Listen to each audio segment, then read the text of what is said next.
Ayun no. Hello guys, kamusta po?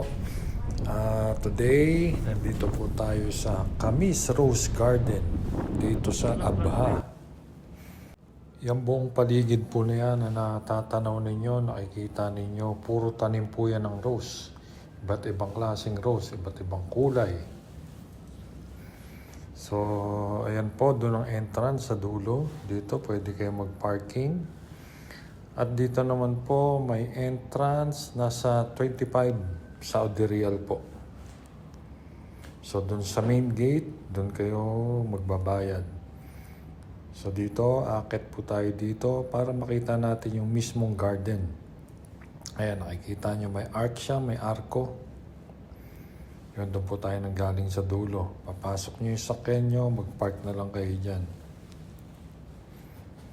Ito po yung arko, akit tayo pataas para makita natin yung mga iba't ibang klaseng rose. Ito may mga ibang lahi na nanggaling na sila dun sa taas.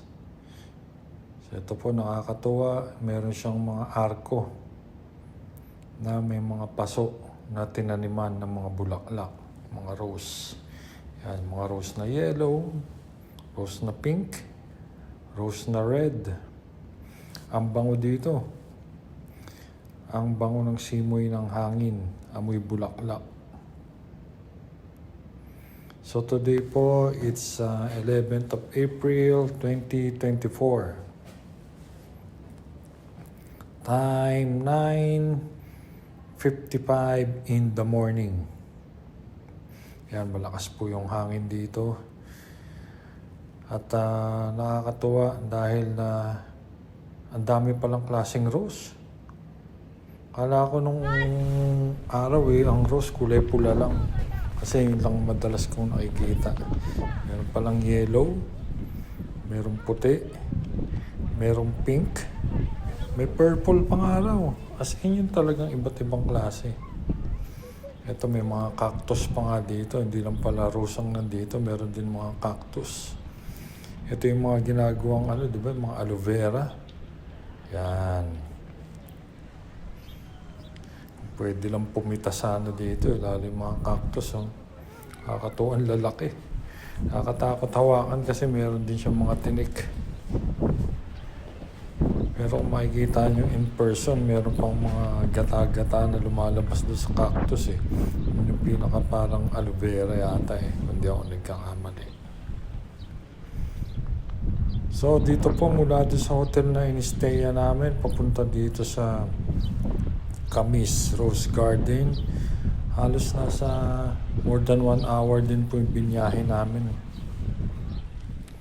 Naligaw pa nga kami dahil ginuggle map lang namin. Tinuro kami sa daan na yung tinagusan namin. Napunta kami sa likod ng bundok. Tapos maburak. Mga lupa ba na dry, na malalim. So, from there, inakit na lang din namin. Dahil may nakita kami mga sasakyan na din dumaan. At kahit pa paano nakarating naman kami, kahit na mali yung dinaanan namin. Ang Google talaga, minsan palalayuin ka niya, doon kanya idadaan sa pangit na lugar, hindi ka mapupunta doon sa daan na maayos na patag. Hopefully, pagbalik namin, tingnan natin kung saan kami mapapadaan. So, ayan po, yung mga rose na pula, rose na pink. May mga yellow doon, may mga puti. So, malaki ito yung mga rose na puti. Ang dami. Ang bango ng simoy ng hangin dito. Iba nga parang nasisira na, nabubulok na. Siguro yan yung mga unang tumubo. Dire-diretso na yung tubo niya. So ngayon wala namang masyadong tao. Parang nandun sila sa taas. Iba namamahinga, nakaupo sa mga upuan dun yung taas na yun. Aakit ka. So ang weather dito hindi naman mainit. Tama lang yung lamig. Nangingibabaw pa rin yung lamig. So kahit na alas 10 pasado na, direk yung araw, okay lang.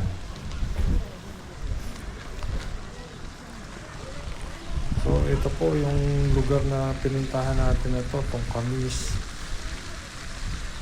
Rose Garden. Nandito siya sa may parang mga rural area. Wala siya sa residential. Kaya may parang mga gitna siya, parang magabukid. Parang ganon. Parang man bukid ng mga rose. Parang ganda, bango. Doon sa baba, sa dinaanan natin kanina, meron doon nagtitinda na parang rose juice. Hindi ko lang sure kung pwedeng inumin yun pero hindi naman siguro nila ibibenta yun kung hindi pwedeng inumin yun. Meron din nagbibenta ng rose oil. Yan, oil na pwede pa. Pero mabango yun. Siyempre, yung rose na ginawang oil. Yan, titingin. Yan, nakakatawa mag-picture. Nag-picture kami kanina dun sa iba't ibang kulay ng mga bulaklak. So, malaki tong lugar nila. Ito, yung talagang isang mga bungkos-bungkos na tanim ng mga bulaklak. Ganito pala ang mga bulaklak, ang mga rose, basta tinanim, no? Malaki siya.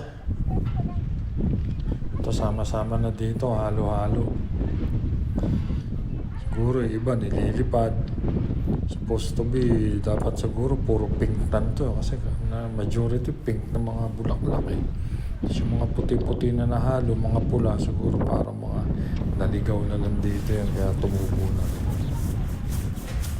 So isang malaking square siya, nasa gitna mayroong bilog, tapos yung buong gilid square na puno ng pananim ng mga bulaklak. So ito po makikita nyo dito. Pero sabi po ng mga iba, marami rin pong mga rose garden dito. So ito pinuntahan namin, Camis Rose Garden. Meron ding rose garden sa Taif. Ewan ko, marami silang binabanggit ng mga ano eh. So itong buong Abha, dahil nga sa malamig na lugar, pwedeng magtanim ng mga bulaklak dito. Ito po yung makita ko sa taas. Yan yung matatanaw nyo. Ayan yung kabuuan ng Camis Rose Garden. So doon tayo nanggaling sa dulong kaliwa. Yan. Yung forma pala, yung bilog sa gitna. Tapos yung mga green sa gilid na ganyan, yun yung mga petals. Yun. So formang rose pala siya. So walang tao. Kasi weekdays itong pinupunta namin, hindi ko lang alam pagka weekends. Sigurado mas maraming tao dito. So dito po sa taas, mayroong mga nagtitinda ng mga tubig dito, may nagtitinda ng shake, may nagtitinda ng juice, kung mga nauuhaw kayo. Meron din nagtitinda ng mga tinapay, o kung may baon kayo, pwede kayong mag-picnic, pwede kayong umupo sa mga, may mga chairs and tables po dito. Tapos meron din sa loob yung kung paano nila ginawa tong rose garden, ano bang history ng rose, paano nagsimula ang rose garden. Ito yung nakikita nyo ng peacock siya, peacock. So yung hindi siya lumalabas. So nag-stay tayo dito ng almost more than 1 hour. So after dito, papalipas lang tayo siguro ng konti, pahinga, relax, mag-chill, magpahangin sa malamig at mabangong hangin. And then later, baka magpunta naman kami sa ibang place. So again, dito po ang entrance, 25 Saudi Riyal sa mga adult. Sa mga bata naman, below 3 meter, free. Pero pag pataas, may bayad na rin po. At open sila ng 9 in the morning until 5 p.m.